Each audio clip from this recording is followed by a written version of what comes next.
Boa noite, começa agora para todo o estado do Acre o Ideias da Aldeia, o programa de entrevista do Sistema Público de Comunicação. E hoje nós vamos falar sobre pessoas muito especiais. Vamos conversar sobre um grupo compromissado com o Acre por meio de uma causa humanitária. O trabalho educacional das Irmãs Servas de Maria Reparadoras no estado preserva um dos importantes símbolos da nossa educação, o Instituto Imaculada Conceição. O Centro de Ensino completou 50 anos no último dia 15 de agosto. E quem está conosco para contar um pouco dessas histórias é a irmã Maria Socorro. Boa noite, irmã. A senhora que é diretora do Instituto Imaculada Conceição. Seja bem-vinda aqui ao Ideias da Aldeia. Obrigada. Boa noite a todos. Irmã, em que condições, em que contexto que foi decidido a criação do Instituto Imaculada Conceição? A criação do Instituto Imaculada Conceição, ela está ligada à missão das Servas de Maria Reparadoras no Acre. Elas, em parceria com os Servos de Maria, ali no segundo distrito tem a paróquia Imaculada Conceição, que há muitos anos atrás aquela paróquia era administrada pelos padres Servos de Maria, da qual que pertence a uma ordem religiosa, da qual a nossa congregação faz parte da espiritualidade. Então sempre houve uma parceria entre os servos e as servas. E as irmãs trabalhando ali naquela realidade foram convidadas a fundar uma escola que atendesse a clientela carente do segundo distrito. Começaram ali a educar crianças na fase de jardim de infância, quando o Instituto Imaculada Conceição foi fundado, mas anterior a esse processo, elas assumiam as crianças órfãos e pobres que tinham naquela realidade, com o sistema semi-internato e posteriormente se tornou internato. Quer dizer, em 1956. Em 1956 começou em um sistema de semi-internato. Foi, semi-internato, e posteriormente as irmãs assumiram o internato mesmo. As jovens moravam ali naquele espaço. E quem custeava isso? Porque o internato não é barato, né? É muito sacrifício, né? As irmãs, de certa forma, trabalhavam muito. A própria construção do prédio também teve a participação ativa delas construindo, né? Ali, até mesmo nas obras, no dia a dia, as irmãs construíam, elas ajudavam, faziam serviço de carregar pedra, carregar tijolos, carregar cimento, barro, areia, tudo, participavam da construção. Então isso reflete que no período em que as irmãs estavam construindo essa obra, não era nada custeado por Estado, nem outros recursos. Os recursos eram próprios da congregação em parceria com ali a comunidade, a paróquia. Tinha muita doação nessa época também, né? As pessoas eram bastante sensíveis e também acreditavam no projeto que estava sendo construído ali e ajudaram muito. Então a construção primária foi feita com essa característica de participação da comunidade. Mas a Igreja Católica, quando a senhora fala que tinham recursos da congregação, a Igreja Católica significa recursos da Igreja Católica, é isso? Olha, nunca foi muito aprofundada essa questão para nós que estamos mais recentes. A gente ainda não aprofundou os recursos, mas tinha uma parceria, com certeza, da paróquia com a comunidade das irmãs ali, porque foi construído pelo padre Peregrino Carneiro de Lima. Então, era o servo, né? O padre era vigário daquela paróquia. Com certeza teve uma participação da igreja na construção. E depois as irmãs foram assumindo toda a construção, que hoje é bastante moderna, bastante transformada já. Irmã, ao longo dos anos, o conceito de educação tem passado por uma transformação importante. As escolas católicas sempre tiveram a fama de ter uma educação muito rígida, uma disciplina muito ferrenha. Existia um motivo para essa fama? Quer dizer, as escolas ligadas às igrejas católicas, as escolas das freiras, tinham um porquê de ser tão rígidas no comportamento? O que hoje, por exemplo, rende histórias engraçadas, mas na época... Tinha, sim, porque a própria formação das pessoas era assim, a família também era assim, né? Então a escola, ela dava continuidade a um projeto de educação que partia da família também. A família era muito mais rígida com os filhos, né? Então, naquele período, as irmãs também que recebiam uma formação de convento, muito rígida também, porque era bastante rígido. Questão dos superiores, toda a formação da religiosa era ligado a uma disciplina bastante rigorosa, horários, cumprimento de horários, responsabilidade, tudo isso. Então, de certa forma, isso refletia na forma como elas educavam. Mas eu acredito que de tudo ficou coisas muito positivas, né?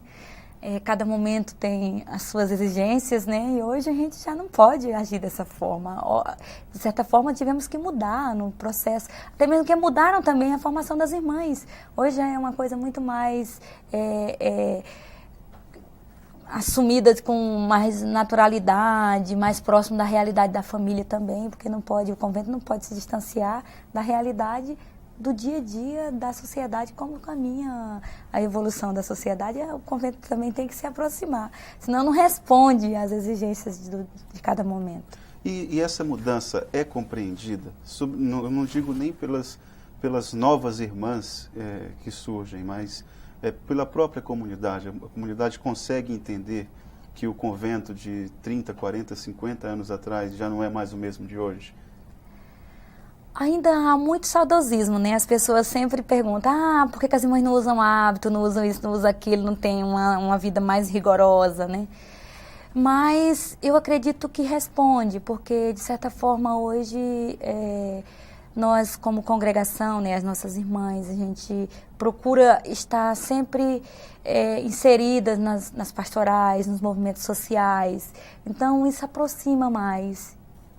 E de que forma que esse processo educacional foi absorvido por vocês? Essa mudança que houve de 20, 30 anos lá no Instituto Imaculada Conceição, de que forma que isso foi se moldando às exigências de uma nova forma de educar? À medida em que a gente se preocupa em acompanhar a evolução, né, da sociedade. Mas nós temos alguns pilares da educação, como a irmã Cláudia, a irmã Anacleta, a irmã Regina, a irmã Raquel, a irmã Alfreda, que de certa forma elas nos ajudaram. A gente mantém aquilo que consideramos essenciais, né? Essencial para o nosso trabalho educativo, mas as irmãs mais jovens já, até mesmo porque a formação que nós recebemos hoje nas universidades, elas já são bastante inovadoras, né? Então nós não podemos continuar com o mesmo projeto educacional.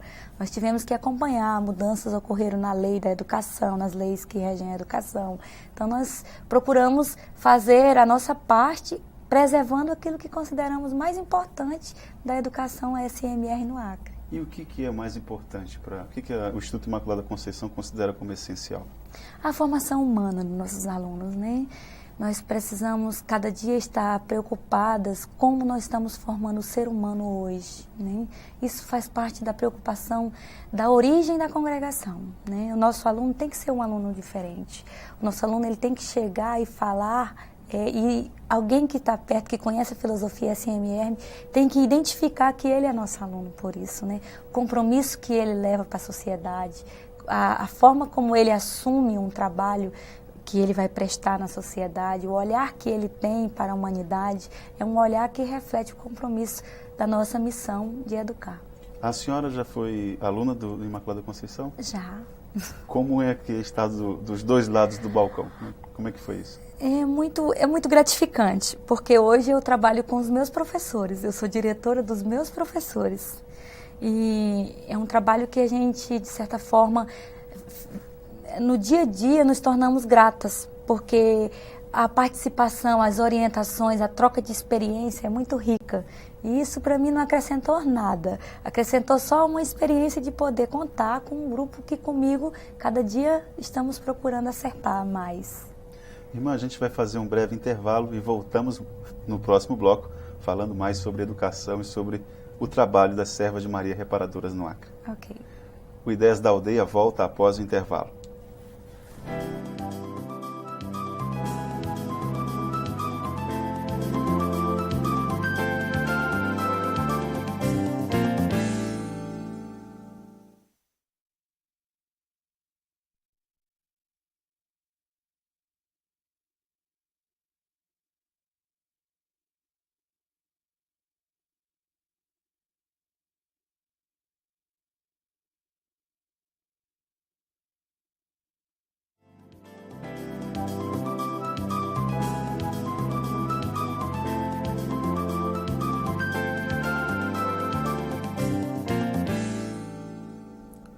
Olá, o Ideias da Aldeia está de volta e hoje conversando sobre educação com a diretora do Instituto Imaculada Conceição, a irmã Maria Socorro. Irmã, a senhora é uma das integrantes das Irmãs Servas de Maria Reparadora. Gostaria de saber quando que essa congregação foi criada, onde foi criada e por que vocês decidiram vir para o Acre, em 1920, no início do século passado. A congregação da Serva de Maria Reparadora surgiu na Itália, no início do século XX, em 1900.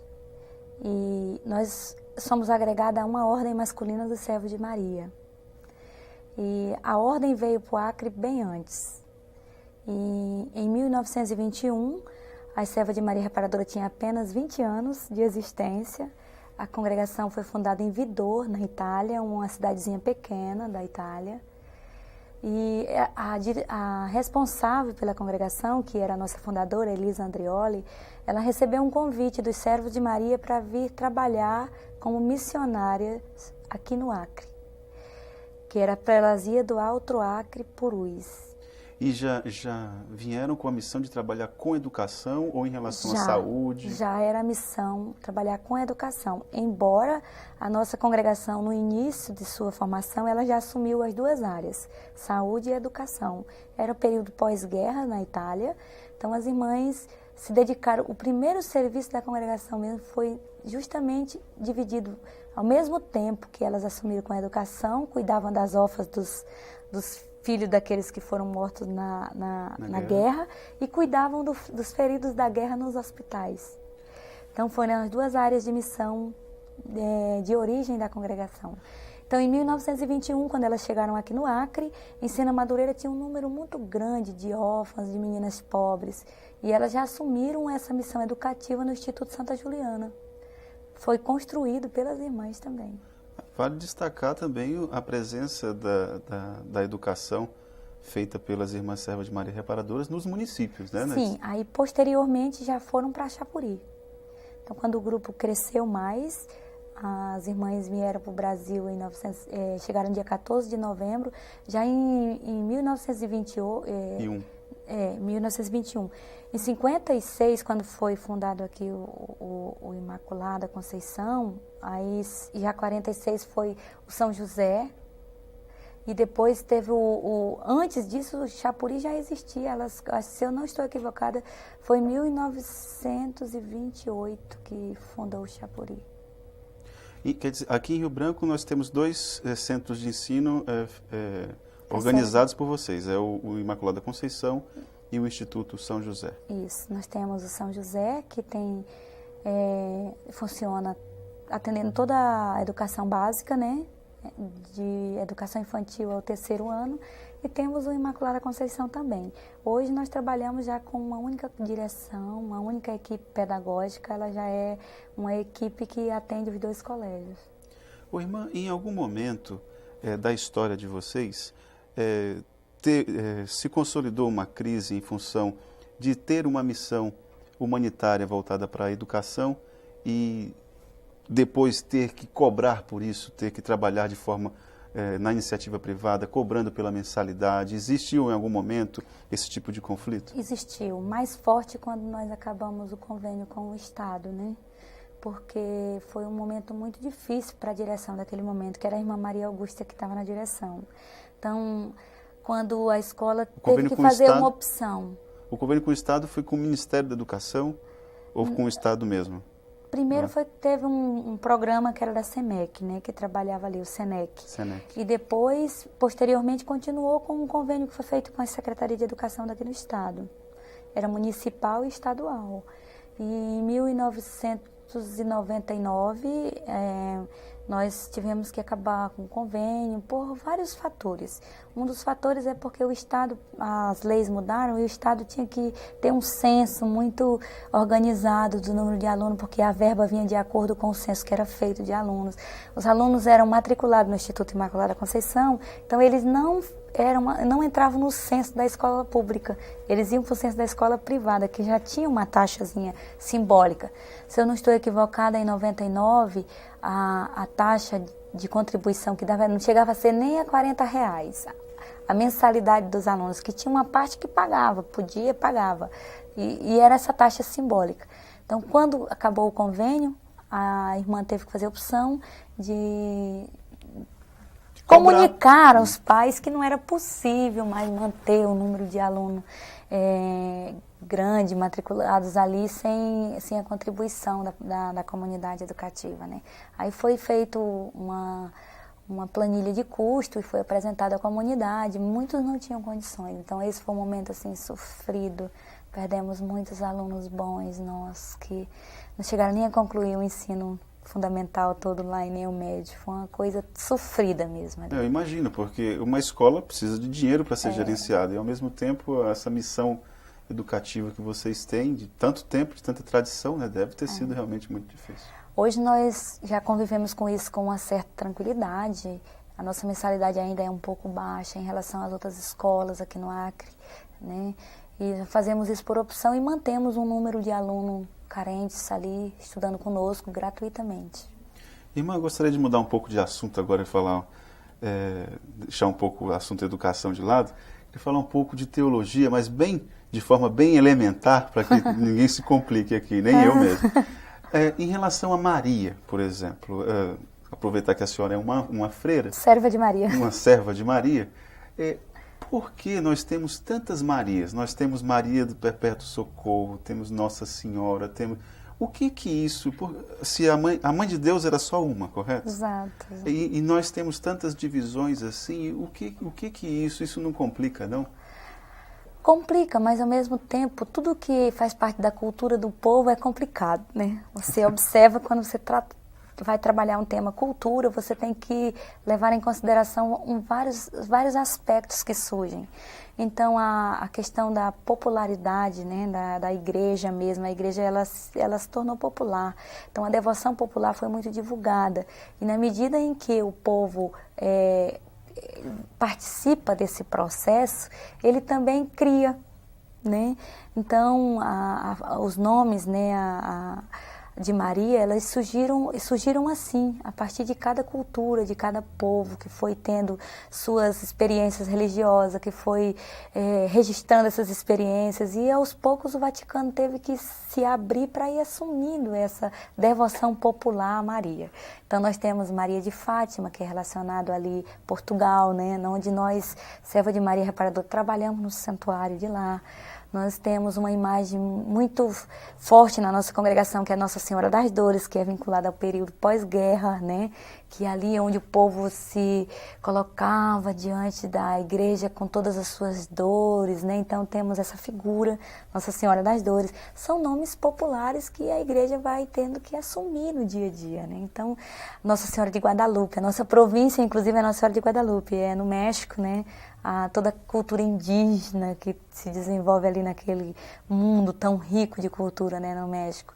Então, Nossa Senhora de Guadalupe, ela é uma aparição que um índio tem, né, que ele vê a Nossa Senhora, então o nome que eles atribuem, segundo a língua dele, é de Guadalupe, então já tem todas essas histórias. Quer dizer, então, que é puxada pela religiosidade popular. E aí isso a igreja teve que assumir isso, Vai assumindo. Cada vez que surge os nomes de Maria, elas são sempre fruto das experiências populares. Mas, por exemplo, os teólogos, tem grandes teólogos católicos que eles podem simplesmente ignorar esse tipo de expressão da religiosidade popular e ter... Os consagrados não, né? Porque nós já temos muitos que já fazem parte do calendário litúrgico da igreja. Então, tem alguns que não, mas você vê que sempre está surgindo, né? Por exemplo, agora a Rosa Mística, né? Que tem quem atribui a ela uma imagem de Nossa Senhora, a Virgem de Rosa Mística. Então, tem essas questões assim bem ainda em estudo, como é que se analisa tudo isso, mas sempre que surge uma experiência religiosa forte, como por exemplo a do índio, a que está relacionada à questão da escravidão indígena, de toda a exploração dos índios ali em Guadalupe, a igreja assume. Lá em Nossa Senhora de Fátima, a questão dos pastorinhos ali assume, né? Nossa Senhora Aparecida, que é uma história tão linda, né, do pescador que ele pesca a imagem negra, que é a imagem trazida pelos escravos, que é jogada no rio como uma forma de ignorar aquela cultura, que era talvez a Virgem deles, que eles faziam os cultos de orixás, essas coisas. Então, Nossa Senhora Aparecida surge, o milagre das águas que surge, então a igreja aceita. Então, sempre tem esses momentos fortes, essas experiências fortes. Que bonito.